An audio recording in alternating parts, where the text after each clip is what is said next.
You are listening to Turning 75 when just last week I was 16. The place where you can sit down and talk about all the things that we've seen throughout our lives and understand that we may have still a whole lot more to see. But what we see, we have the wisdom now to interpret and to use that knowledge accordingly. Hi, this is Bonnie. And I'm at a conundrum today. I have two things I wanted to talk about, and every time I went to sit down and try and figure out what I was going to talk about, I realized that it wasn't really two things, it was the same thing. So grab a cup of tea, and hopefully I can make this make sense to you, because I've been thinking about this for a while, and I've finally said, bite the bullet and just do it. There are two separate and distinct things. One is a conversation, like I'm having with you right now. The other is a telephone, and I'm using the word telephone. A conversation does not require any props, just your mouth and an educated mind.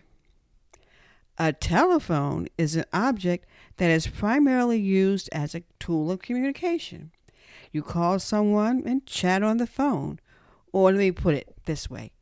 We used to call someone on our telephone and just chat. At my age and at your age, we have seen all different types of phones, from the basic ones to the luxury ones. We used the phone to talk to people.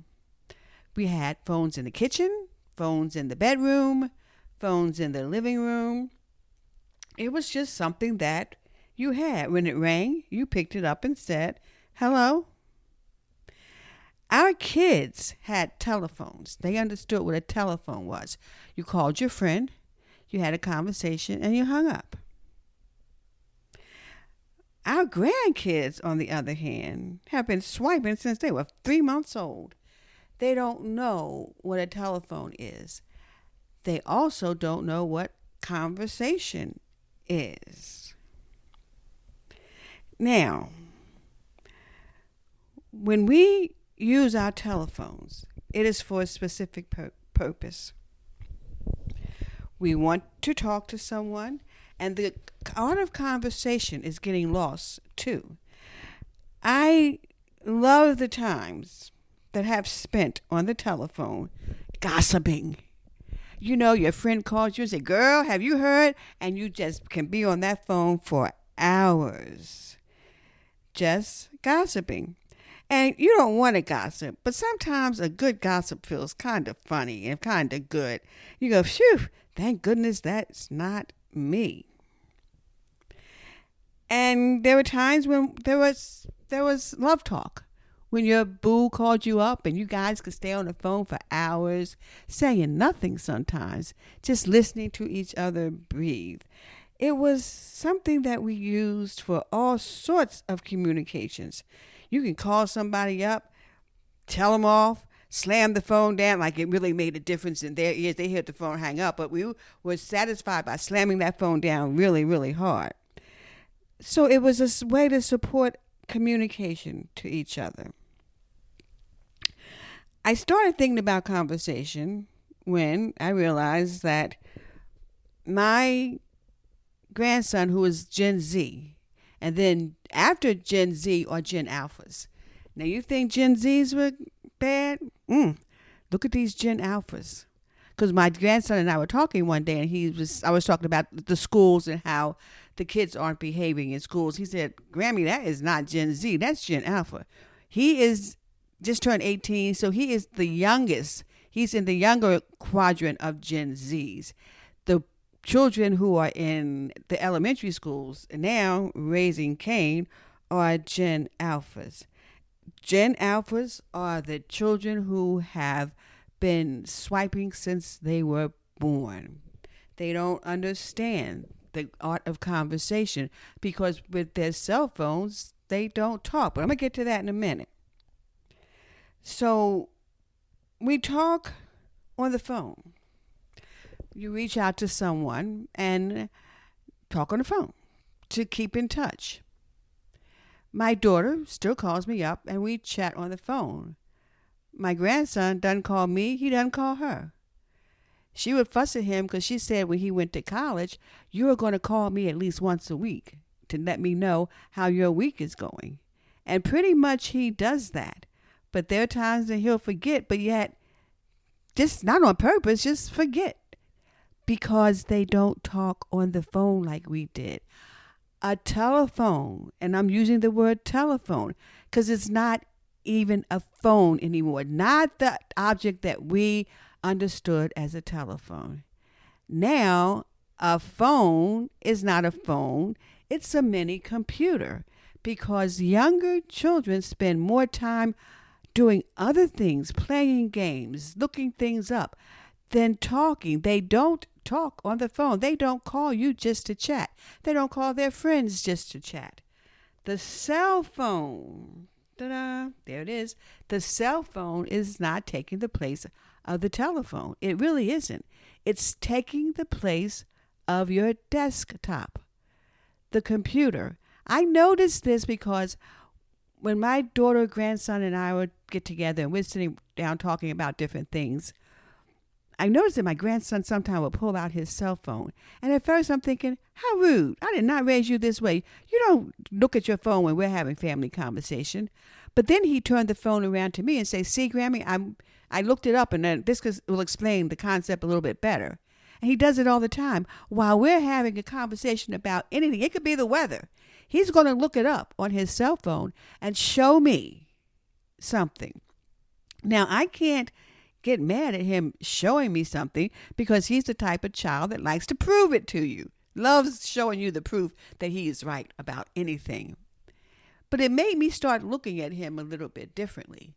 And when he's talking to his friends, or when his friends send him what he calls reels, don't get me to lie saying I know what that is, but it's just nonsense. It's just videos of nonsense. That's what they do.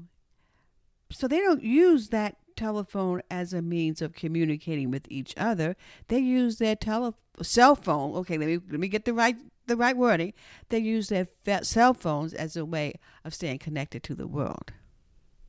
They look at friendship differently.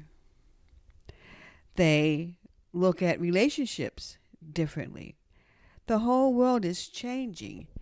And I think the biggest change that just still fascinates me is how we don't use any telephone device anymore. I use my cell phone for 3 things. I use it to call people. Yeah.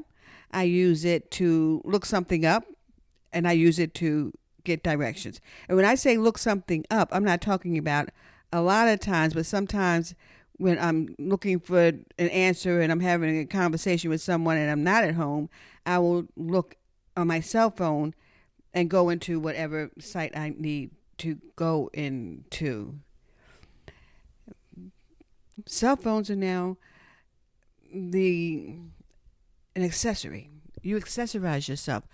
I can't believe they haven't come out with cell phones, like throwaway cell phones that you can match your outfit to your designer phone. It's coming. I want you to know it's coming. But I don't use my cell phone for much else. Like I said, MapQuest, staying in touch, texting someone that I really don't want to talk to that much. Majority of the times I'm saying, where's my phone? It's usually in another room. Sometimes I will hear it ring and I'm thinking, oh, that's in another room. And by the time I get there, it will have hung up, or it's probably a spam call anyway. Do I feel like going and trying to find I will say, no, it's just going to ring. Whoever it is, if they leave a message, and I'll call them back. I'm different, I know. I generally don't know where my cell phone is. I don't keep it by my side like most people, or a lot of people I know do. Maybe in my generation they don't, but even in my daughter's generation, they always have that phone, that cell phone with them. So is this conversation about conversation or conversing with each other, or as the kids say, conversating. I hate that. There is no such word as conversating, people. Stop using it. It's conversing. Or it's for research, but it's not for talking to each other anymore. And I miss those long chats because I really don't have them much anymore. People are busy. No one has the time. And no one just has the inclination of getting on the phone and say, what you been doing all day? And just talk about nothing. We don't answer our phones anymore because most of it is telemarketers. When I was going through some major surgery at a hospital, they would call you because this was a good hospital. They kept in touch with you, but it was always a strange name. It was the same strange name, but a strange name, like a made up. It almost looked like an African name to me, or a foreign name. And when you saw that, it was somebody from that medical center calling. And at first I said, what are they doing here? And then I realized because people get so many spam calls and you don't answer your cell phone anymore. You wait till someone leaves a message. This cuts out that leaving a message, because when I would see that name pop up, I would immediately answer the cell phone, because I knew someone from medical center was telling me about an appointment or giving me information or something. I thought it was a pretty cool way they did that. You don't have to worry about, is this a spam call or is this a legitimate call with someone giving me information that I need to have. Just thought I'd mention that because I thought it was really cool. So what have we lost? We've lost the art of those long conversations that just felt so good. We've also lost the art of having a telephone going ring, ring, and you run and pick it up. Hello? Hey, how you doing? So many things, so little time. But, all in all, life is still pretty damn good, isn't it?